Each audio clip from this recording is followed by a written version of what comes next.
Game of Thrones kicks ass in the ratings. Yoren gets a pain in the neck. Shay gets a job. Pycelle gets a close shave. And we have the guy who wrote the episode. This is Stupid for Game of Thrones. Woo!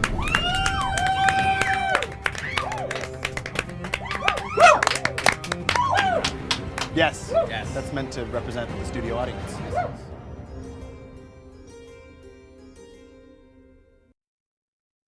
I'm Sarah Penna. Welcome back. This is my co-host Bob Jennings. AKA Bob Jens. As you see on his Oh, shirt. wow. Look at that. Rockstar logo. What's going on? But it's not about me. That's exciting. Before we begin, don't forget to subscribe and like us on Facebook. We're putting lots of great content out there throughout the week. So when you miss us throughout the week, you can go there and check in with us and hear everything, all the news that's going on with Game of Thrones. So today we have the writer from last week's episode, What is Dead May Never Die, Bryan Cogman. Thank you.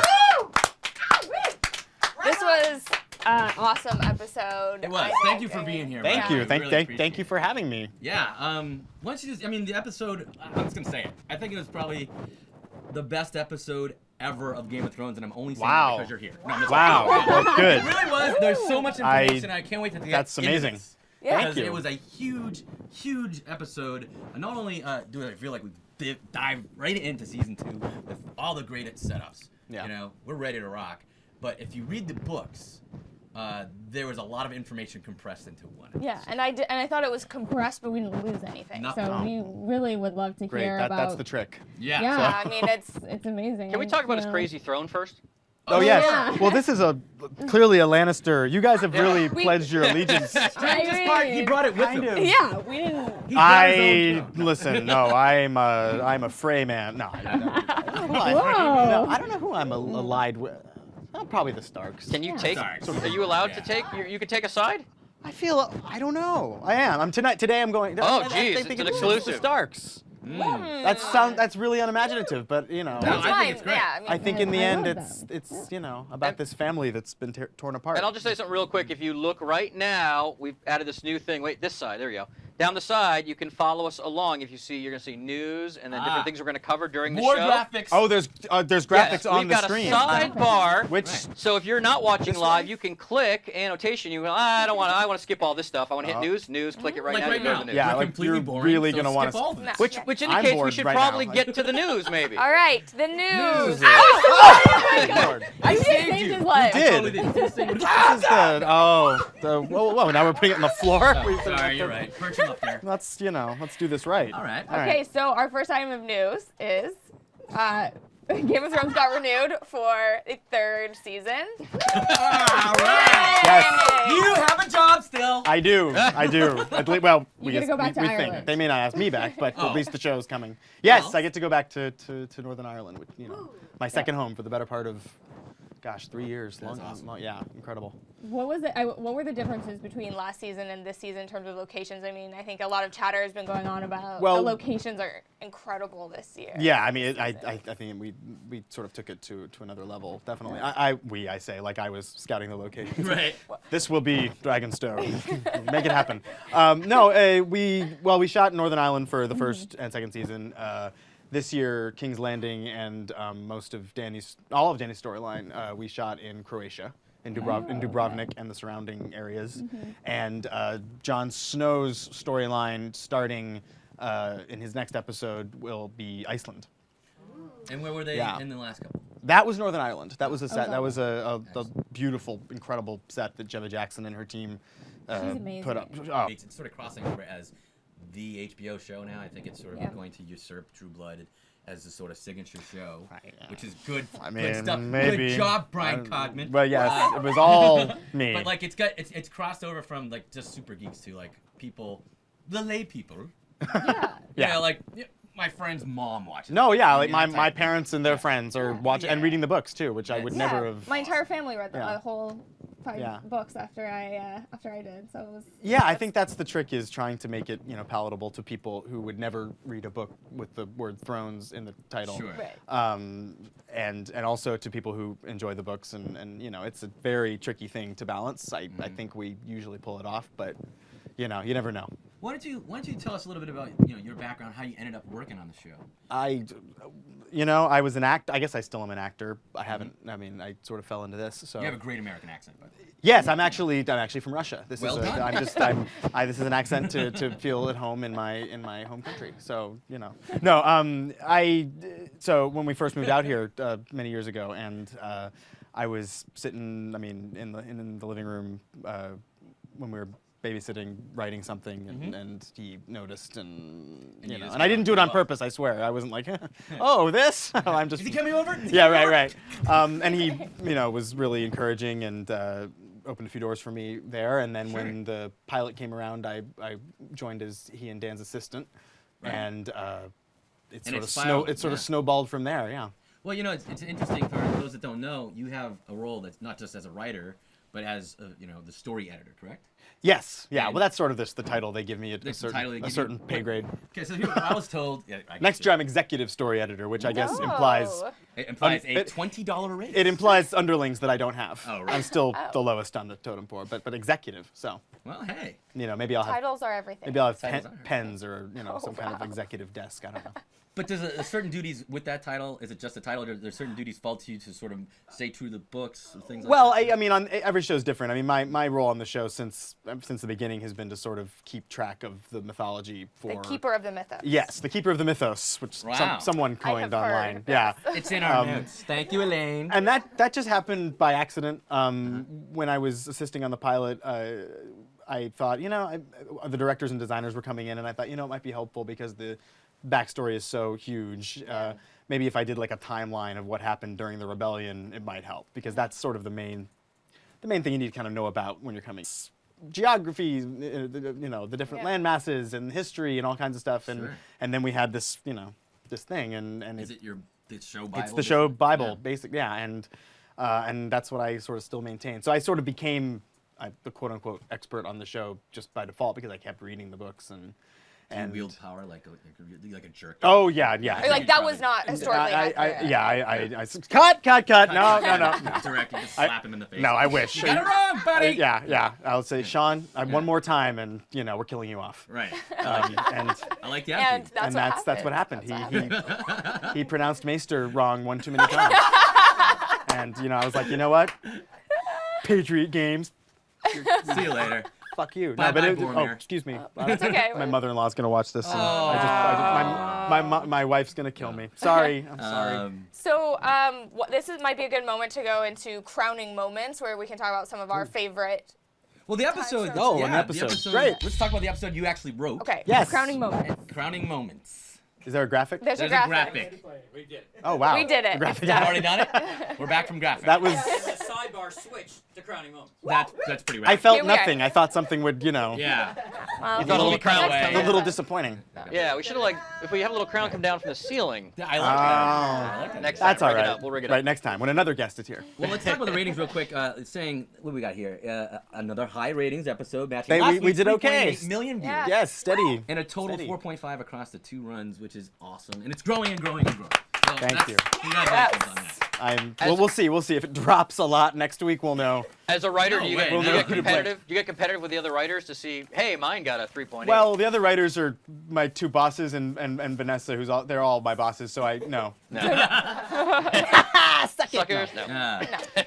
There's only 4 of us. There's So only and 4 George writers, George, Yeah. I'm Right. not gonna be like, hey, George. Hey, See George, those- you totally screwed see up those the book plot. numbers? We would've done it this way. Right. I think so, there should be a purple dragon. Right. Do you have a favorite moment of this episode that you wrote? Yes, Yeah. you know what? My favorite moment in this episode is one that has no dialogue. It's the scene where I'm assuming people watching this have. Yes. Okay, we can be spoily. Yeah. Is the scene where Theon burns the letter the warning to Robb. Super smart. I'm very proud of that moment. That wasn't something that existed in our initial outline, and it was something that sort of came to me when we were writing it. And I love those scenes that don't require any dialogue. That it helps when your actor is so brilliant and your director and everybody. I didn't. Did anybody else pause it and read the note?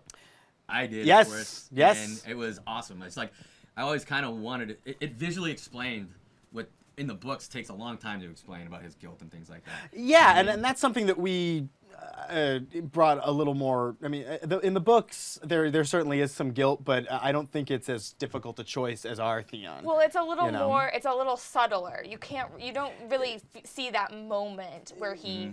I think the burning is so representative of that. Yeah, that moment where he. And it literally is a choice. Well, I think it's a bigger deal in this. I mean, when we cast Alfie, I remember when we were shooting the pilot, the Direwolf discovery scene, and I remember very specifically we saw Kit and Richard and Alfie kind of hanging out, and we realized they seem of an age. For one thing, Theon's older in the books, Right. and Alfie doesn't look older or seem older than Rich.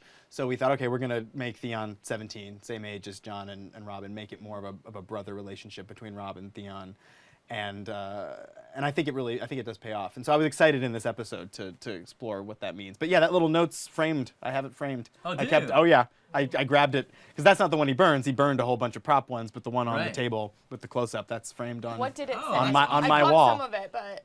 Well, he wrote it. What did it say? Rob, I hope this reaches you in time. My father's directed it going off. to. Yeah, my father's directed. We're going to attack Deepwood Moat. Mobilize her as soon as you can, and I'll something like I'll send word as soon as I'm able to, or I don't know, something like that. Yeah, and Yeah, I like that the brotherly relationship. It makes it Yeah. that much more heartbreaking when Yeah, it was decides not to. yeah, it was a fun thing to explore. And Alfie has just, I mean, and you're gonna see as the season goes on, he really just hit it out of the park this Really? year. Oh he's, man. he's incredible. I mean, he took this season by the horns and just, I mean, I'm so proud of him. He's an incredible actor, really great guy. The whole cast is. because I his mean, character is undergoing some transformations in these Oh. from last season. Yeah. Well, I would say that Yeah. that's the moment, though. I mean, his father gave him a choice. Just like yeah, decide that's soon, that's Let's yeah. talk about the name change. Oh well, do we have to? No, we don't have to. Obviously, does not want to talk about the name change. You Moving know, along. it's No. it's Okay, well but- documented why No, why? Though? I've- We were kind of speculating. Oh, on it was the last week. OSHA Asha thing, yeah. So I don't know. I mean, it's I think it makes a fair lot of enough. sense. Good. Oh, I'm glad. Well, I'm glad we, you. We can transition to another little controversy you probably don't want to talk about. Yeah. Which Sure. Is, Let's which talk is about all the controversies. Like, is- yes, I came in to get Yes, my headache. yeah. Thank you. Yeah. Still Yeah. for Game of Thrones You're people. welcome.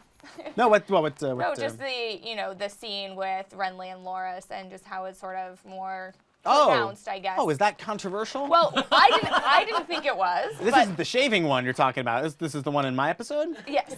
Okay. I mean, to me, it felt very representative. Yeah, I mean, but they're people were saying they're it's more lovers, so they're fine making out. in the book, and Yeah, it's look. I mean, you're right. There are certain things in the books that Mm-hmm. are implied, and that's certainly Renly and Loras's relationship is hinted at. Mm-hmm. Another thing that is implied is that maybe Craster is sacrificing his sons to something, and we obviously made the choice to show that yes, he is sacrificing to them, and the White Walkers are grabbing them. I think that's one of the fun things about doing the show is you can break the POV nature of the books and go behind closed doors, and I think we just figured it was a fascinating relationship to explore in this kind of world, this closeted homosexual relationship. And what I was fun for me in the writing of it was I think this is the first time we're going to have a brother pimp his sister out to his gay lover. Right. right. Which is I've never seen that on TV, No, and I wanted Yeah. I wanted that to happen. So There's a lot of So brothers. that was fun. yeah, I hang mean, out and their it's sisters political, and and- I I think we thought that was a fun thing to explore, and they're but it's true, George Renly's gay, so Yeah, Right. it's in. I mean, Sorry if- it's Pretty obvious. sorry if that bothers anybody, but Yeah. he's gay and he's gonna I make like out with his that- boyfriend. I so. And like it's that. HBO, so Well, they've gotta have, well, it's not, and I mean that's one of our most more chaste sex scenes, I know, frankly. right? I mean, It's getting pretty crazy with the sex. It's pretty, but every time most people watch it. That's But it's part of the crazy in fun the to watch book, for. It's pretty too. crazy. Yeah, in the book, that's It's the other. pretty explicit Yeah, in I the mean, book. look, it's the whole sex position thing. I think is getting a little overblown. Sure. Yeah, I think. And frankly, I don't think there's plenty of gratuitous sex this year, but not But to much me, sex position. I don't think it's I think- gratuitous because I think it's. Well, thank you. That's what I said. The sex position thing. Hold on, my See, yes. sex I said the position is exposition. Didn't seem as much this year. It seemed like there's some sex. Well, the problem is now the term is being used wrong. Everyone's like, there was a sex position scene. I'm like, no. It's only if you're getting backstory exposition That's what I said. during a sex act. Right. A scene where characters are engaged in sexual behavior and are talking isn't sex position. Right. Yeah. If that was the case, then all sex scenes would just be people having sex without talking.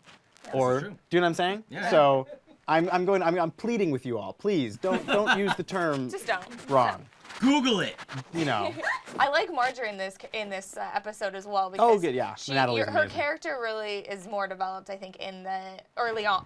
Yeah, it's Yeah. a different. It's certainly a different take. You start seeing her kind of. Yeah, I mean she's nature. sort She's of. established herself as a player, like right off the bat. Yeah. Yeah. Or somebody who's going to be a rival. Yes. You know, yeah. Yeah, and then we're bringing some things in from future books a little Yeah, up front, you know, for a lot of different reasons. The you know. introduction Yeah. scene for Brienne. And Oh, what's that was wait, so much. Oh, wait, hold on. Yeah, pretty much. Wait, there is one Marjorie question. Can I just Oh, from Marjorie. the chat I was room. gonna tie it Oh, all from together. the Oh, yeah, you wanna tie it from together? from the Go ahead, go Want to go for it. chat room Go first? for it. Yeah, All go right. for it. Chat room. Uh-oh. Viking GQ6. Viking GQ6. Yes, Viking GQ6 from Okay. YouTube chat room right now live. Yes. Was the decision to have Marjorie more of an Anne Boleyn type taken from before or after casting Natalie? Before. It All was right. just a happy coincidence So that she was we in the then Tudors, cast is that correct? Anne Boleyn and from the Didn't she play that? Yeah. Yes, that was a thing in the writers' room that we decided to do, and then Natalie came in. Now tie it in. and was amazing. Well, just gonna start from that scene. There's a lot going on in the introduction of the Brienne scene, and then Yes. Catelyn comes in. Yeah. And the dialogue in this particular, it just sets the episode like on fire. Yeah. Oh, I mean? I'm glad. Yeah, let's show Brienne Yeah. the actress. You She's guys, Or we show incredible. cast her back. Gwendolyn Christie. Gwendolyn Christie. Yeah. And Gwen, There I she mean, is. she's one of those that kind of leapt from out of the book and onto the screen. Yes. They're really, and I love all of our actors, but you know, some of them have made the characters a little different from, say, the book just by the nature of who they are, and that's great too. But there are some who, Conleth Hill as Varys is another one, who just leapt from what I imagined them to be. You know, and so Gwendolyn's incredible, absolutely incredible. And you ain't seen nothing yet with her. I mean, Right. she's. Oh yeah, That's great. we love Thanks her. again, Mia. And I was What is going on thrilled. back there? I was thrilled to be able to write her introduction scene. I Yeah, was so excited. I want to ask you a question about that. Yeah. Great introductions are probably one of the most fun things to write. I mean, Sure. That one was sort of served up on a tee. Yeah. Right? Well, this one is like And- this is someone you're going to pay attention to. Right. Yeah. Oh, and, yeah. Absolutely. And it's such a great, because we know who Loras is. Yeah. And he's feeling embarrassed, but the dialogue between Renly and Brienne, and Yeah. then it goes smoothly right into Catelyn. Oh, good. I'm glad it I was mean- smooth. It was hard. That was one of those That that is was a a tough scene yeah. to write. Yeah. And, Oh, and thank it you. just feels like it blows right by. Yeah. Oh, I'm glad. Yeah. I'm glad. Yeah, that was fun. I mean, you know, it was one of those where I wished, you know, the in the book they're on horses and even Yes. and my first draft I had them on horses and I thought this is not gonna Yeah. this is gonna get cut, but I'm gonna write it anyway. And sure enough, and it's just that's a matter of time. You know, it takes a very long time to shoot that kind of a Right. Yeah. sequence, and So we you have save we money. have we have so little time to do this. And in fact, that scene we shot a few minutes of. I think we shot Kat's reaction shots on one day, and the set blew away. Oh, man. And What? so we had to come back, you know, weeks and weeks and weeks later and shoot the rest of it. Wow. That was a crazy, crazy day. What time of year were you shooting up there? Oh, gosh, I don't even remember what time of year that was. I mean, we shoot generally from the midsummer into fall. Gotcha. I don't remember. I mean, it doesn't matter. In Belfast, it'll be rainy and windy. Right. You know. That was Well, summer. it's perfect. Yeah, it's a wait Beautiful. 10 minutes kind of place. I Right, mean, right. it's Yeah. it's beautiful and sunny, and then it's overcast in about 15 minutes. It's very difficult. It's, Well, and that you know. scene had one of my favorite lines, the Catelyn line of "My son is fighting a war, not playing one." Yeah. Oh, yeah. Is that directly from the book? It's a little. In the A book, little bit? I think it's a little. In the book, it's my son is fighting a war, not playing at tourney, Right, right. right. which you know we sort of tweaked it a bit Sure. to. It you worked. know, yeah, yeah. Yeah, It's because it's. she's just, she's setting Oh, well, that's one of those herself up, Michelle but- Fairley, you know, like oh, okay. Yeah.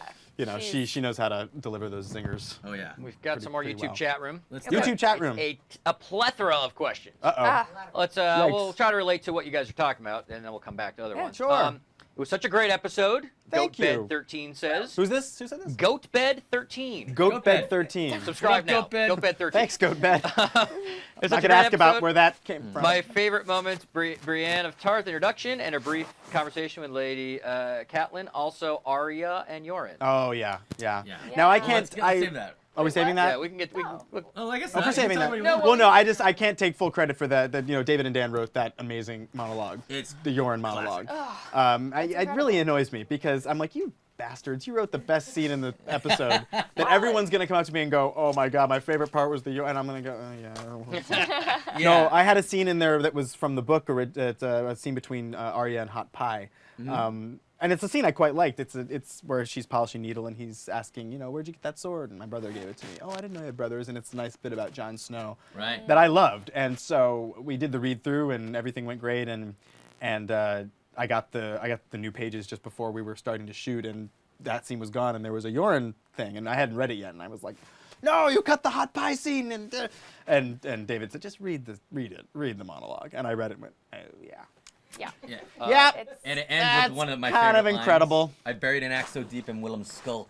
They had to bury him with it. Yeah, I mean, Great line. it's an amazing And piece he of nailed writing it. that and then he goes out like a champ. Yeah. Oh, yeah. He I mean, takes that yeah. arrow and Oh just man, incredible. takes down those Lannister Yeah. guards. Yeah. I was watching this episode with my brother who was visiting in town, and I was just, he doesn't watch the show, and Yeah. he's like, wow, this is great. I literally like, yeah! He's like, you really like the show, don't you? I'm like, yeah, Yeah, kinda. that's great. Yeah, I mean the Yoren. That was another thing where it was, I mean the character is wonderfully drawn in the book, but I think the guys felt, and they were right, that you needed to learn a little bit more about him to give his death Yeah.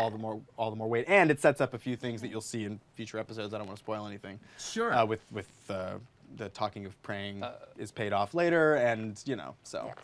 I It's- think it's- I know because I read the book. Yeah, but I so thought that was there's really there's skillful. that. I'm covering my ears. Yeah, and Yeah. it also. we won't say anything. We're not It gonna served to spoil it. also remind you of the seminal moment in the show, which is the death of Ned, which Right. really Yeah. is He kind of So- took Arya under his wing a little bit. Yeah, I you mean, know, he made sure she I made didn't sure you didn't see that. Yeah. So, And then you just feel her like, Yeah. all right, Yeah. I'm here alone, and I have to. I mean, she's in total survival mode. Yeah. I mean, Sansa's also in survival mode, but in a very different. in a very different way. Very yeah. different way. But yeah, I nearly ruined uptake during the shooting of that scene because doing Arya's reaction shots, I was just jumping up and down. I was so excited because of if you watch it again and look at the little look she makes when he talks about I buried an axe about with the revenge, and you see that little killer in her. I mean, Maisie is just astonishing. Oh, no. Yeah. Astonishing. I mean, All the everybody- kids are. I mean, everyone in the cast. Those There's kids, no weak links in the cast. Those kids. It's yeah. a strong.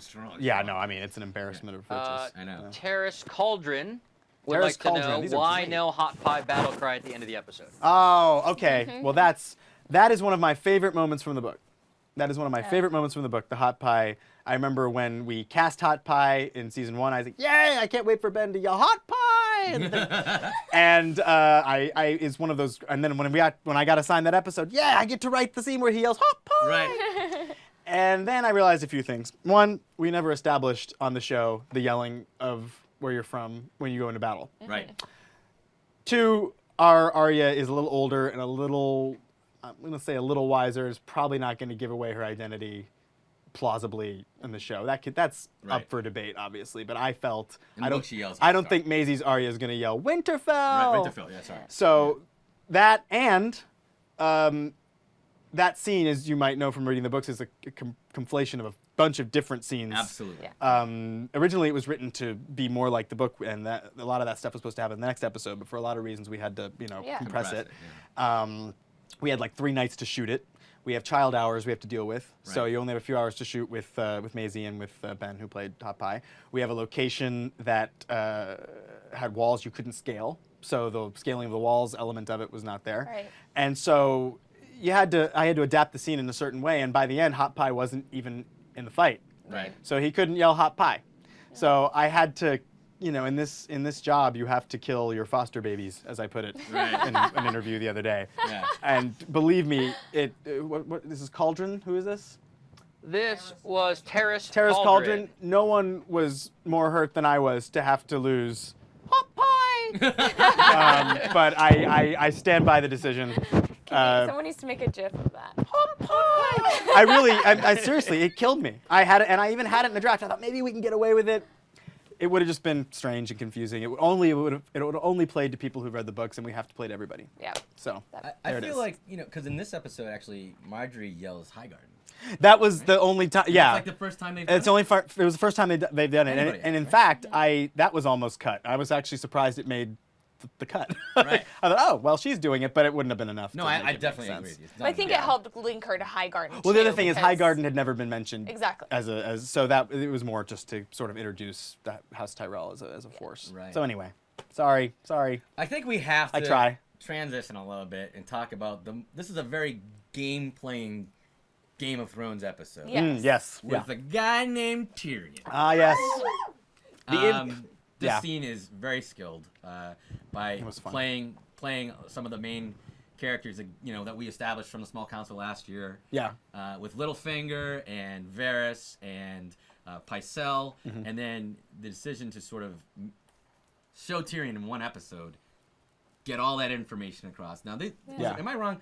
This took a lot longer in the book. It's spread out in the book. It's I don't remember exactly how, but I if memory serves, it might even be in different chapters. No, Right. Oh, it yeah. might be one. I don't remember. No, but I think it's over a the couple. beard yeah, scenario. yeah, it's that's certainly, and in- it's a lot more complicated. Yeah. There's in the book he gives a sealed Raven scrolls to Pycelle that have the information about Dorne. Right. So stuff you can't read. It has to be verbalized in the show. Absolutely. And I think the lie he gives to Varys involves Tommen marrying somebody. And again, to Right. simplify it, it's Myrcella marrying these. These So three the Theon Greyjoy thing we made up, but I like it. yeah, that was so much fun to write. Mm-hmm. And Alec Sakharov, who is really the reason this episode works, like he's an incredible director. It was the biggest joy of my experience working on the show, working with him on this episode. Oh, yeah. He's just he was one of our principal DPs first season, and now is directing for us. And Excellent.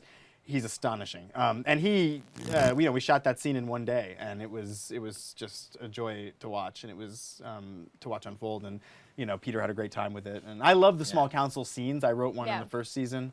I love them too because that's when the game really. Yeah, and you I really see it, and the dialogue is. Yeah, the so- only regret. I mean, it's just the nature of the show. I wish we had time to really do the big. I mean, the books small council scenes are these really long Yeah. kind of, and on the TV show they don't really, they wouldn't really play. So we have to truncate them a bit. But I love the small council characters. So Yeah, it was they're so all much fun, and those fantastic. actors are such terrific, character actors. So. I think it's good because for me at least when I read the books and then I watch the series, it kind of enhances what I've read. So I hope think so, It's, yeah. you can enjoy the kind of long drawn out small council scenes Yeah. in the books and Yeah, well, that's great. I'm get glad. them kind of. Yeah. I don't know. I sort of think of it solidified in as your just mind. as two universes. You've got. Yeah. I mean, it's like in DC Comics, like the alternate universes. This Sure. is Westeros 2, where You're right. it's generally the same story, but Where there's they're- more sex. where there's where there's there's sex this- position. But where Theon Greyjoy is 17 as opposed to 20. You know what I mean? Right. Like where there's just a different.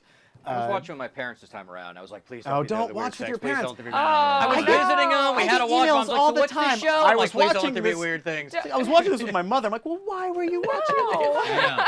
Don't watch I this. was like, no, go in the other room, watch your other thing. Yeah. That's great. It's not No. my fault if you're watching this with your mother. Yeah.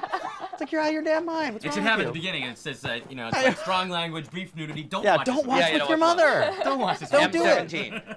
You know, For Mom 17. I can't be responsible for that. Look, a bunch of questions relating yes, to please. Tyrion. How did you think of the way of doing the fantastic scene with Tyrion and the three small council members? How did you come up with that? That was, I think the structure of That's it. Joan Arc, sorry. John Arc. John Arc. John Orc. John Orc. We came up with it, in the writers' room. And I think the original version of it was going to be in 3 different locations. So you'd cut from his room, and then he's walking in the garden, and then somewhere else. And that was how I originally wrote it.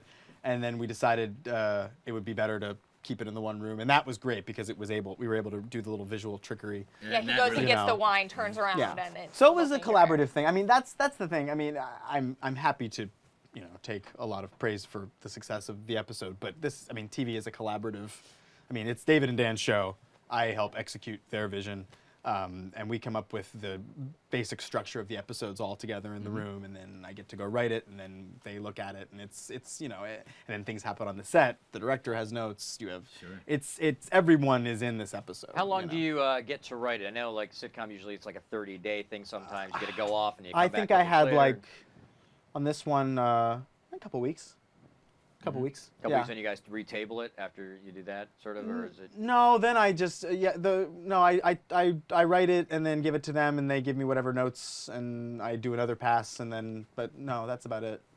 Yeah, I mean, and it varies from season to season. With this season, we spent about 2 weeks in a room beating out. Do you have the a whole- process when you're writing? Is it something you do late at night? Is it something you do early in the morning? What's your process? as a Well, writer? it's changed. Now that I have a child, it's changed. But when I wrote this, it was, I generally go to a public place like a coffee shop or something, and I try to tackle one character at a time and get Right. that all done. So I'll do John and get that out of the way, and then.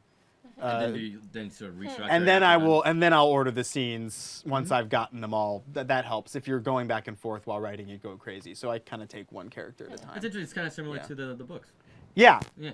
Yeah, Yeah. that's generally how we, and that's how we beat it out too. We say, okay, what's John's storyline through the whole season, and then you know, it's like Right. a puzzle. So that's how I did that. And then generally what happens is, the scene that I can't get right, or I'm afraid of, I save to the end, and that's generally written in a frenzied cramming thing the night before it's due. What scene was the hardest in this episode to write? Well, the last one I wrote was the Varys Tyrion scene because we did not have the riddle in our original outline, and I had to get the riddle in. The riddle's from the book, and I could not figure out how to do it, and so that came last. The hardest to write though was the John Mormont scene at the beginning of the book. Because, as fans of the books know, John does not witness the baby being taken by a White Walker. Yeah. And actually, the dialogue, much of the dialogue in that scene is from a similar scene in the book. It's just, it's charged with something different because John has seen this and they're being kicked out. So it's taking that basic information and some of that basic dialogue and, doing an undercurrent of what's happening. And that was hard to negotiate, and it was a lot longer originally, and it kind of got pared down, and I think it worked out pretty well. But that was a hard one to nail. And do you have any favorite characters to write? I love the kids. Yeah. That might just be because of my affection for those kids. Yeah. But I do love writing those. I got lucky with both my episodes. I got to have a lot of good scenes with them, and then I really love the Theon character and his whole arc in season 2. I love them all though. It's kind of hard to choose. Sure. Sansa got a little uppity in snippy. this. Well, Sansa. See, no one understands her. I love Sansa. No, I know she gets a lot of hate, but I think she's in survival mode, like I she's said in survival earlier. mode, and the scene with Shay, I think people are reacting kind of violently to the scene with Shay. Because it's different from the book. Well, it's very different from the book. Yeah. Very different from the book. Shay in general is different, but that Yeah. scene in particular is about. It's about Sansa. She came to the capital with a certain idea about the way the world worked, and the only kind of person she can have any dominion over. Dominion's the wrong word, but Control. she's being control. She's being kicked left and right, and the handmaiden is the only person she can just sort of take it out on, and then this handmaiden is completely out of her element. So the scene isn't about her being bitchy to a handmaiden. It's about what she's bringing with her from that dinner scene, and I think Sophie nailed that. I think she nailed it aspect too. of I think at the end of the scene, actually, she feels a little bad about it. Oh, absolutely. And, I think so. Yeah, and sort of capitulates. Yeah, just frustrated. It's a lot more complex Yeah. than just being Yeah, bitchy. she's not It's- being, and who's to say she wouldn't have been that way before? But it's there's has an a different undercurrent. meaning because Yeah. of the dinner and Yeah. how they're just so cruel to her and kind of tormenting her. Oh in yeah, this- I think it's in many ways the cruelest scene in the episode. I think Yeah. the dinner scene. talking about killing her brother and Yeah, I marrying her mean, father's killer. And No, it's just it's awful. It's horrifying. And yeah, I think so the Shay Sansa relationship you're going to see is something that plays out. But that's something we moved from book 3 to book Right. 2. I'm going to save a lot of these questions for the end because there's Okay. so many. Okay. This is great. Sure, do whatever you That's got to awesome. do. This one relating from Goatbed13. Goat bed again. Again. Go bed. Goat bed's getting 2 in From here. Japan, by the way. Japan! Goatbed13 from Japan. My goodness. I like to know why the scene with Shay becoming Sansa's handmaiden came so early. Yes. It's supposed to be in the 3rd book. Wow. Can you explain the reasoning behind It's supposed to be in What's the the 3rd book. emoticon for this? Yeah, go back Well- and ask, go back and ask like this, but I just felt like No. Well, here's something that I actually like the way that he worded that because it's not supposed to be anywhere. This is the TV show, so Well said. Yeah. I'm gonna get so much hate I for just that. felt No, I I feel like think- he was written like comic book guy. No. But that's the thing. Simpsons, This is the TV show, and we're not. You're wrong. The other thing that we're doing is, and this is important to stress is, while this might have been the plan originally, you can't think in each season as an adaptation of the book anymore. The first book, A Game of Thrones, laid out kind of perfectly as 10 hours of television. I mean, almost to the point where every 80 pages there's an episode out that Yeah. George There's a smidgen of book 2 in it. A smidgen, yeah, just a little bit. Like one But the books become, as everyone knows who's read them, much more sprawling, and we're taking it now as this is a television series based on A Song of Ice and Fire, and elements from different books will be moved as we feel is necessary to tell the story for television. So the third season and the fourth season are going to have a lot of Storm of Swords spread out, and there might be bits of different books. Well, because in two there. of the books happen at the same time. There's just so many Also, characters, timelines so converge, so that'll happen. He Yeah, even I mean, explains Yeah. that in Yeah. the preface to Sure. the books. Well, in So, Storm of Swords, calm down, actually, people. but in terms of this question, I don't want to give anything away, so it's hard to answer. But we wanted that relationship to happen earlier, basically, and we're doing some things with the relationship between the two of them. And there are a lot of factors that go into this sort of thing. A lot of it, some of it's budgetary. There's only so many sets you can build, and Shay is hidden off in a brothel, and there's a whole thing involving secret tunnels and rides into the city that would have been a large. That wasn't the only reason, but that's a factor. Sure. So the story changes are a mixture of creative and practical. Yes. And I think if people will enjoy, I think it's a very compelling, storyline that I hope people like. But it is different. So we do this thing every episode, head count. Head count, So yes. let's do it. Go to head count. Head count, graphic. What happens in the graphic? Someone loses their head? This Oh. head gets Up on this. Oh, the thing with the spike. Yeah. So this Nice. was That's good. not as bloody as other episodes, but we definitely had That some was people. pretty bloody. Well, there's one pretty big battle Yeah. Yeah, scene. Yorn. I mean, There was no so- baby slaughtering. No baby slaughtering. child slaughtering. No. Child slaughtering. Oh, no, you But- got to carry me. Oh man, It was awesome. Eros. I'm gonna miss Eros. He was awesome. I thought Eros the- Vlahos, I who thought played he was them. gonna fake him out. I No, thought it was wait. like- I was waiting for the fake out of like when the guy goes scary, he's gonna. He's like, ha ha. Oh, wouldn't that be nice? That's Oh what I thought. wow. No. No, not on this show. No. Not on- we're gonna stab the kid in the throat. Not on this Duh. show. Yeah. Game of Thrones. No, I was watching it with some friends, and they were like, oh no, he's not going. Oh, I mean, it was And they look great. at you and go, "You bastard!" Yeah. It's like I didn't do it. George did it. George did it. But we did add the touch that he did it with needle, which is not Yeah. in the book. Right. That was That a was- Now, ghoulish. am George liked that. George was like, ooh, that's a great nasty Yeah. touch. I wish I'd thought of that. With the helm, when Arya came out, she didn't do that in the book, did she? No, that's That was solid, man. Yeah. Oh, good. I wasn't sure. No, I think No, it was I To be liked great. honest, it. so I'm Because glad. It's left I'm too gl- much up in the air, I guess, for me in the book. Oh, okay, cool. What's going on with Gary? This Good. is explained, Yeah. and it's also a nice bonding moment for them again. She got his back. Well, that was part of it, and again, because of a lot of the logistical things and story decisions we made, Arya isn't going into battle and into kill mode quite as early in the books Right. as she is in Yeah. the show, so we wanted to give her kind of a heroic moment there. Yeah, she really. I'm glad it worked. I'm glad it worked for you. I wasn't sure. I mean, that was a very hard sequence to write, and it I changed bet. a lot. Yeah. And there were a lot of balls to juggle, and so I'm very pleased with how it turned out. But it was a bear. That maybe was the hardest I scene. think Yeah, that's that's probably right. that's a hard section of the book, I would imagine, to adapt, because there's a lot of time passes. There is, and there's a lot of There's wandering. There's a lot of that's walking great when and you're hiking yeah, and and woods that's and- it's great and it's beautiful. I mean, some of it is I mean, a lot of it. It's great. Listen, there's no bigger fan of the books than me. Obviously, I yeah. read them all the time, Yeah. so I have to love them. So Yeah, who anyway, else sorry, else head dies? count. died? Head count. So Who died? Gendry kills a Lannister guard. Gendry killed a Lannister Yeah. guard. Did he kill him? I guess he did kill him, I huh? didn't really see him He- get killed. I think he might have just beat him up. Yeah. Did And he then, kill of him? course, Yoren kills a bunch of people before Yoren he goes himself out gets swinging. killed. Yeah.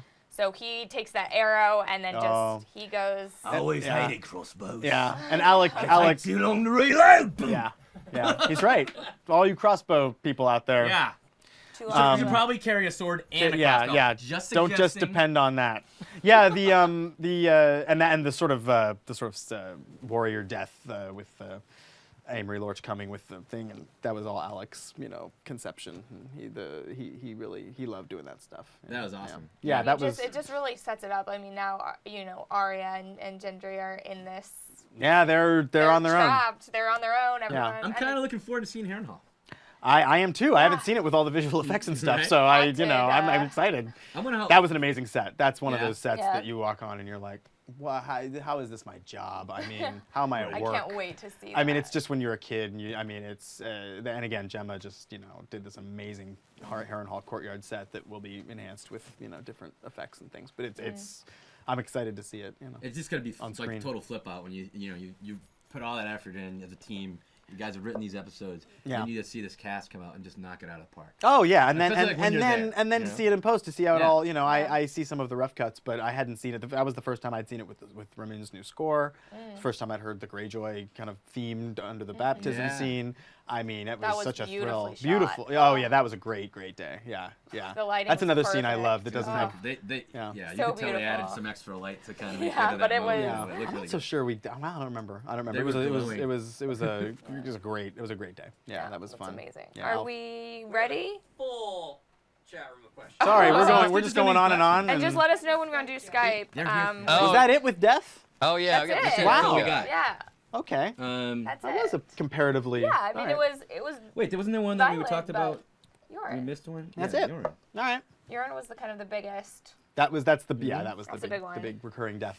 Yes. Okay, while we bring in Skype. Oh wait, I think we have a Skype guy. Here we go. We have a Skype. Okay. A We have- Skype guy. We have a Skype question. Okay. Are you there, Skyper? He's a Skype. I am indeed. Why don't we should say his name? What's his name? Yes, please. Yes. You have can a- say your own name. Atwell. No. Yes. Okay. I'm Steve Atwell. I run Race for the Iron Throne, which does historical and political analysis of Game of Thrones. Wow. That sounds like you're smart. Yeah, you sound a lot smarter than me. Wait, Steven, we can barely see you though. Tilt your camera slightly down. There we go. Historical analysis of game. Wow.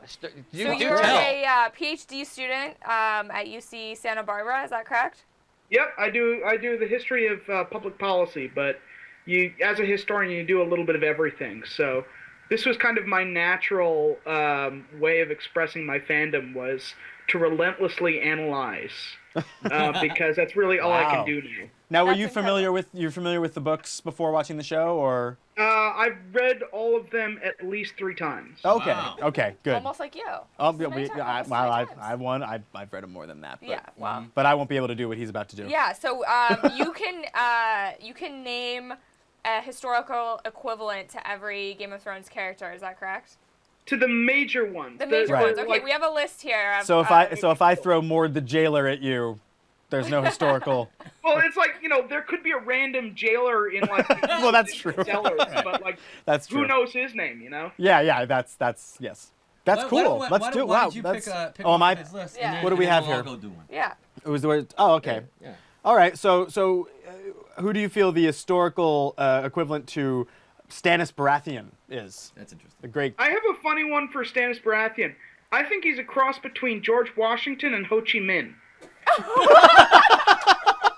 In that, Obviously. George Wait. Washington and Ho Chi Minh. Go for it. Tell us why. please. in that he's absolutely determined to win his war, will do whatever it takes, but at the same time, he's got this mix of absolute ruthlessness and high idealism. And that's what I find interesting, is that he's sort of on the edge between heroism and villainy. And, Sure. Ho Chi Minh stuck it out for, decades, and 5 million Vietnamese died in that war. Yeah. George Washington was willing to attack on Christmas, and was known among the Native American tribes as he who burns villages. Wow. George. So that's my take on Stannis. That's fascinating. That's really And you know cool. what's Stephen Delane, who plays Yeah. Stannis, he has wooden teeth.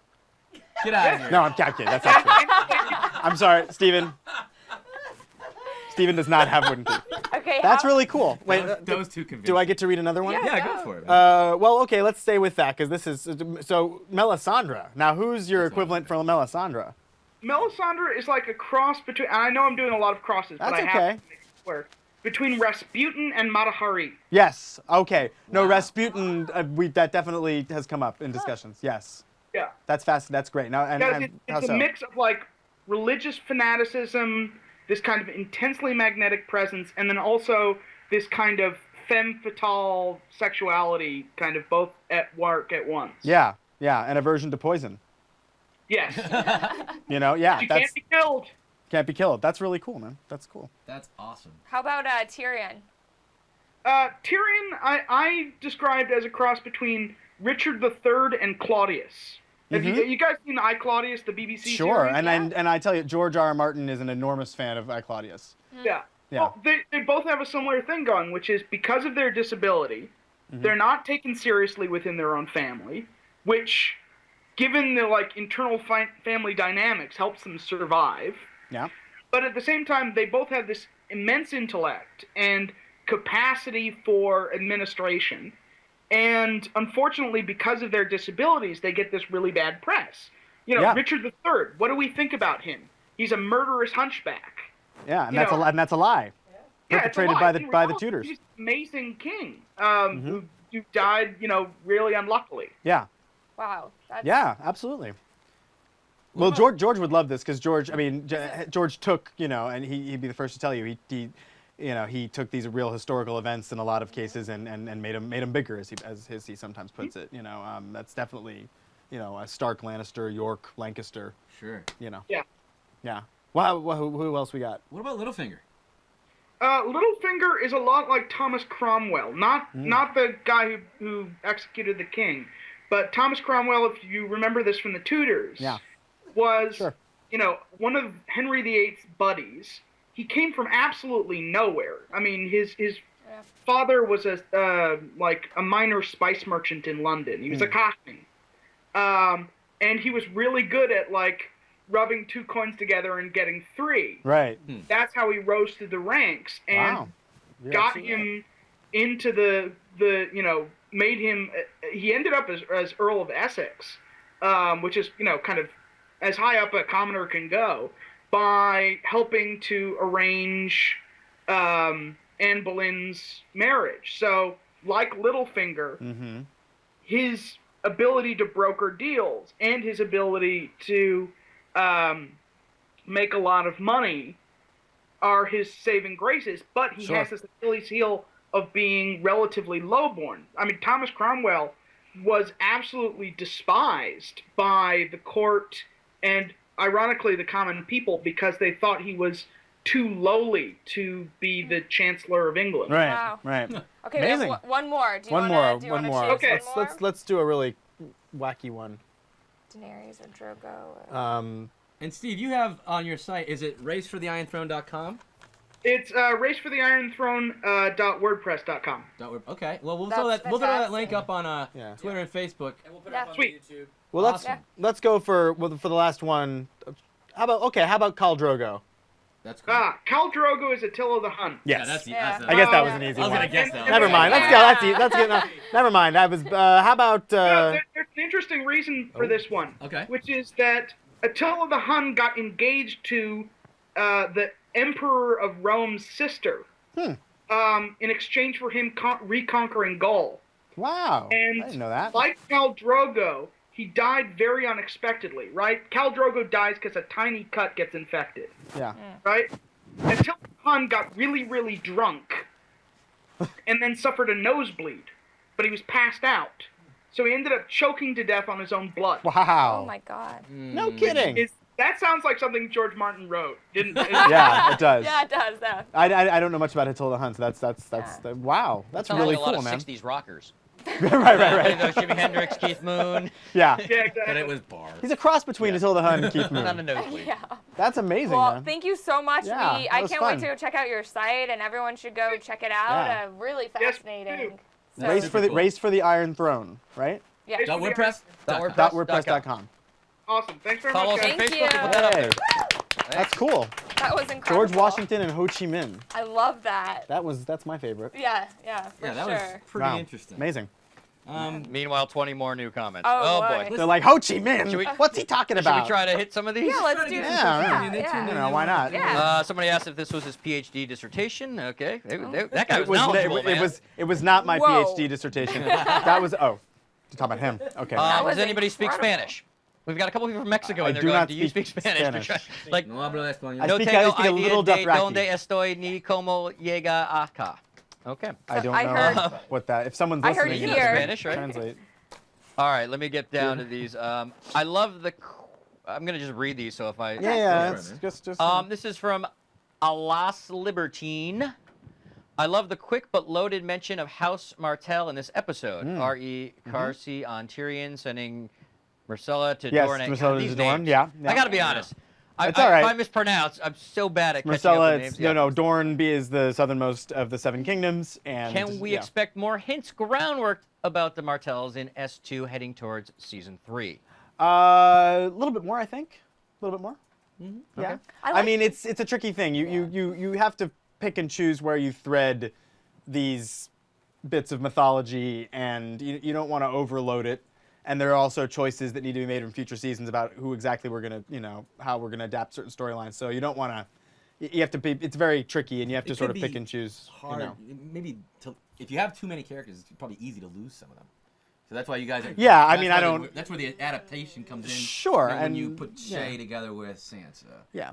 I mean, and you conflate certain characters, and no, I love the Martells, and I love that whole storyline. But for instance, the line was the Martells loathe us. Now, if you've read the books, you know exactly why. We've chosen not to really explain why that is yet, because we ought to save that for when it really matters, if that makes sense. Yes. It's Otherwise, it's just a lot of Well, information. we don't explain it for a while. All you really need to know right now, though, is that that the Martells loathe them, and this will help if you send Marcella, and that's what the audience needs to know. All right. I think it's more fun for rewatching too. So when people after they, let's say Hopefully. they've watched season 3, they go back to season 2 and they say, oh yeah, they kind of set that up. Yeah. I will try to get to these, but as I'm reading these, 24 new comics showed up. A lot of fans. Awesome. Is the Knives guy who are out. baptized Theon his uncle Arion? That is not Aaron. No, that is not Aaron. I was wondering that too. That is not Aaron. That is not the damn fair. We had Aaron in there in an original draft. I actually had him introduced in my episode, and it was too much. We needed to keep the focus on Theon and his choice and his relationship with his father and his sister. So that is an ND, as you say in scripts, a nondescript drowned priest. I just thought it was him. I just assumed. Yeah, it would be. I would love to have Aaron in it eventually, but we haven't really decided, everything. But I would say just because a character hasn't appeared, it doesn't necessarily mean he or she won't be in the show, but it might. Right. So if in some cases we're saving characters for later, in some cases we're cutting, in some cases we're conflating, But that's all I can really say about that. But no, that is not Aaron. That is not Uncle Aaron. That's a good question. That is a good question. All right. I love Varys' monologue about power. Yes. Power resides where men believe it resides. That's George R. R. Martin. What kind of relationship are you trying to establish between Varys and Tyrion? Oh, that's great. I mean, I would say Big red button. I mean, you'll see it play out over the season, so I don't want to say too much, but I would say that it's Varys is finding in this hand of the king someone he can work with. And Tyrion is finding someone he thinks he can work with, and that's where I just where it's going. love the theme of power that comes throughout all of the episodes. Well, I think that's one of the most brilliant pieces of writing from the books is that idea that power, it's a trick, a shadow on the wall. I think the quote from the book is it's a mummer's trick, right? But thought that might not play to all the people watching. Right. Sure. So, but I loved that bit in the book, and it's a in the book he asks him the riddle and then has the conversation about the answer 3 chapters later. Sure. And it's a whole thing, and I thought, God, I really want to get it in, and thankfully I was able to, we were able to put it in there. But I love that scene. That was a great day. It was a fun day to watch the two of them together. Sparring. It's Right. and I'm an actor myself, so I just watching. It reminded me a little of the scene last year, which was one of the best scenes with Littlefinger and Varys when they have. Oh, the those are double amazing. entendre. I Yes. thought it was like brand new Shakespeare. No, David and Dan. Oh. David and Dan just knocked it out That of the was park I with love those. that. Those are Yeah, the highlight of the show. Right. Yeah, and again, that's something where we can do this. We can show them having a private conversation. We're not bound by the POV structure. Right. I love those scenes. Yeah. Love them. Yeah. This is me. So you said a few times that you act. Have you ever written a scene you're like, I should be that? All right. Well, here's the thing. That should be my role. I'm writing for myself. actually glad this came up because this was all just a way for me to get acting work. I didn't mean for it to go this far. I thought, okay, if I'm a writer's assistant on a show, maybe one day I'll get, and then all of a sudden I'm writing it. I don't know what I'm doing here, people. I trained as an actor at Juilliard. I mean, if there's any shows out that are casting, I do accents. Guys only writing for Game of Thrones. But no. To answer the question, I've tried to. First season, you might remember there was a character called the King's Steward, who would come in and be like, Lord Stark, the small council is meeting, and he did a little, little bits of announcing, Lady Sansa of House Stark. Right. So as I was reading the scripts, I thought, ooh, ooh, I could play the King's Steward. Sounded like you really could. I was like, that's perfect, you know. I mean, because I've only done my one acting credit on I've done lots of stage work, but my only on camera credit is a pervy mailman on Mind of Mencia. I'm not a snob, but I knew I recognized you. when I was studying Ibsen, that wasn't. So I thought, okay, good. Well, I think they'll give me that part. It's not a major role, and I can work my way in that way. And then just as I'm about to gather up the courage to ask if I can play that part, David says, "Hey, guess who's playing the King's Steward? Robert Stern." And Robert Stern's one of our casting directors, who's also an actor, a RADA-trained actor, great actor. And I thought, oh, that's great. He just casted himself. He's gonna be terrific. You should have gone in it. So I thought, okay, lost that role. Second season, there's a character in the book named Maester Pylos, who is the Maester at Dragonstone. And in the book, he's the one writing that letter that Stannis is dictating. I'm like, Maester Pylos. I'm never gonna play a knight on this show. Look at me. I'd play a Maester though. And so I thought I'm gonna play Maester Pylos. And then I get the draft, and they gave those lines to Mathos. So I'm like, oh, okay. So anyway, hasn't happened yet. But it will. One day. Hopefully. We'll start a petition for you. Yeah. Yes, that was really, again, it's all part of my Get Bryan plan. acting. Somebody would like to pay and support this show right now that we're watching. Whoa! I was like, all right. That's We really have nice. we do have a PayPal button on streaminggarage.com. That's I'll give exciting. a little plug. There you go. From Australia, so thank you. Thanks. Here's a good one. Brian asked DMore142. Does it make you feel at all uncomfortable writing all those sex scenes? No, I mean I don't know if I would say uncomfortable. They're difficult to. I mean, you're writing them, and you think the first one I wrote for the show Was 42 pages long. right was very detailed.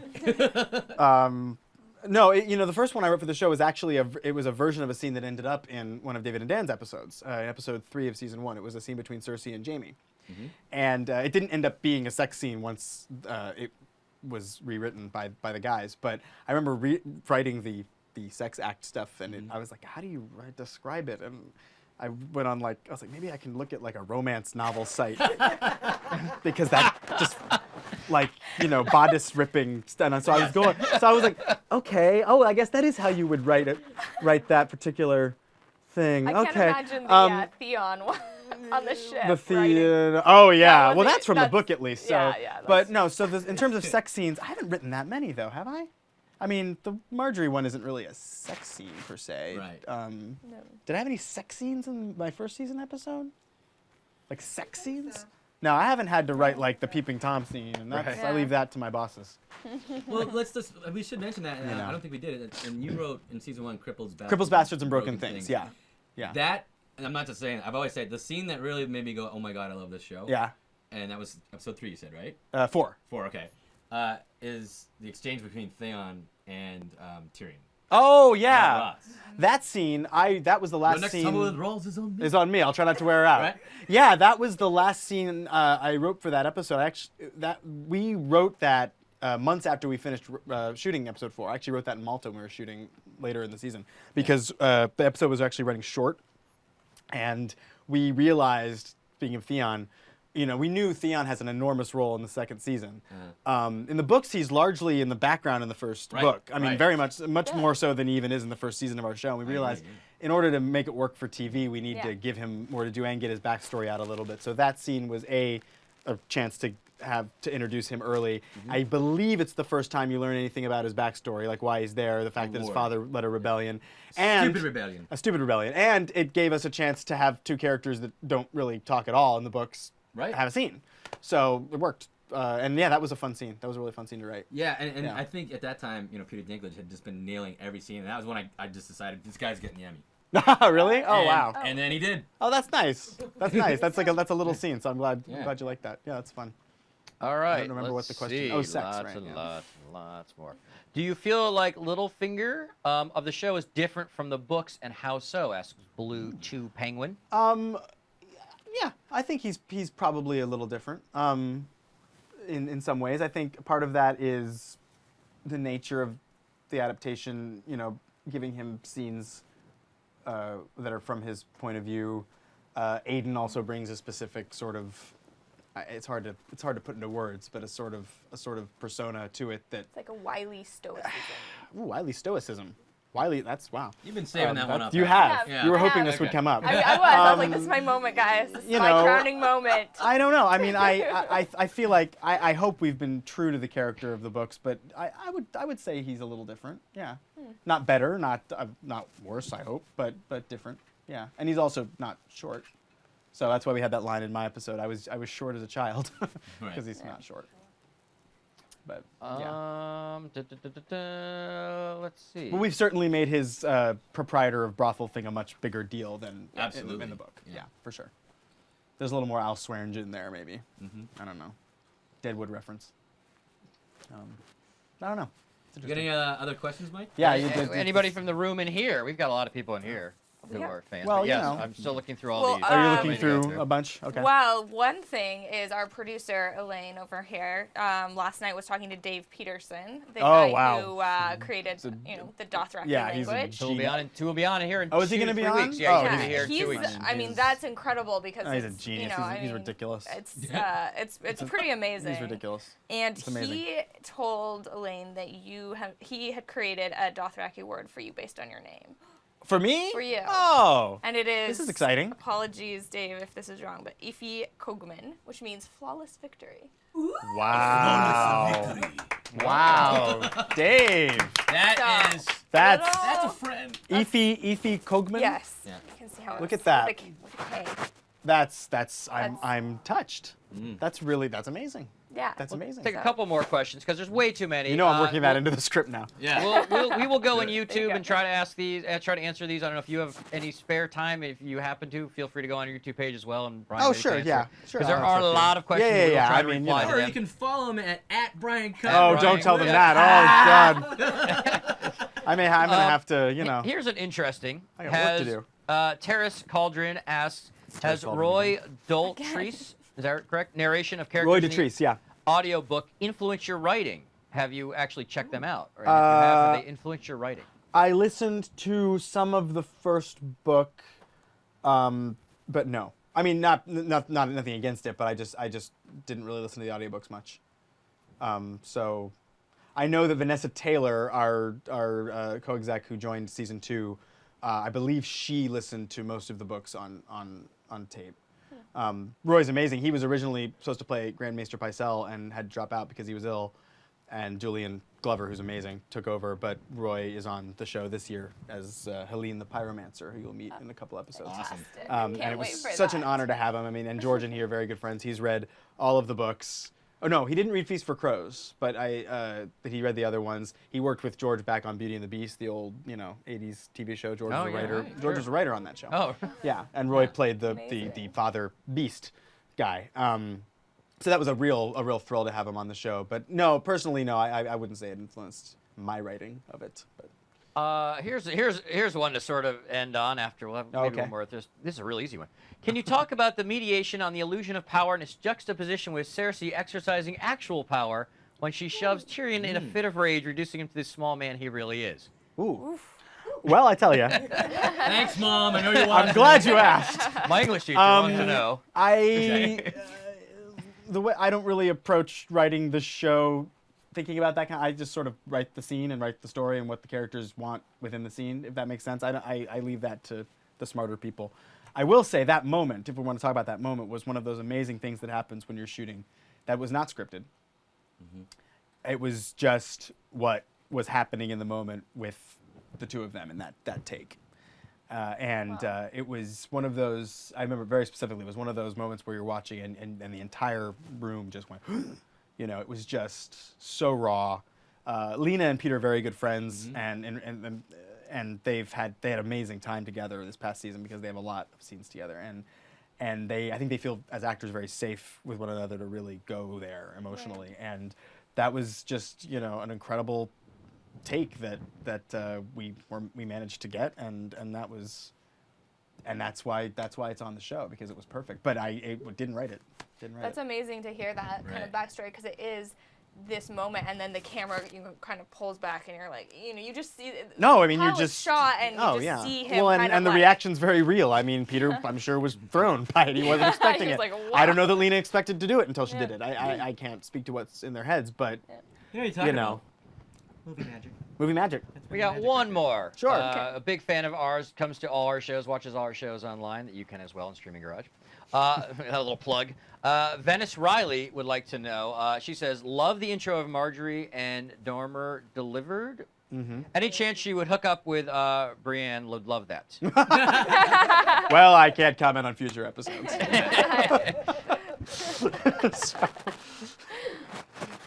All right. Yeah. Wow. Yeah, that's a good one to end All on, right? right. So we have another question for us.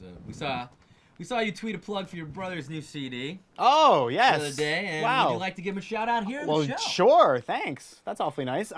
Yes, my brother, singer-songwriter Mark M. Cogman, and his new album is called Anthems, and it's available at Bandcamp.com. I don't remember the exact little Follow him hashtag. on Twitter. We'll put it up, but you go and it's Bandcamp.com, that's nice. his first album's on iTunes, which is called Welcome to Danger Show, which is great.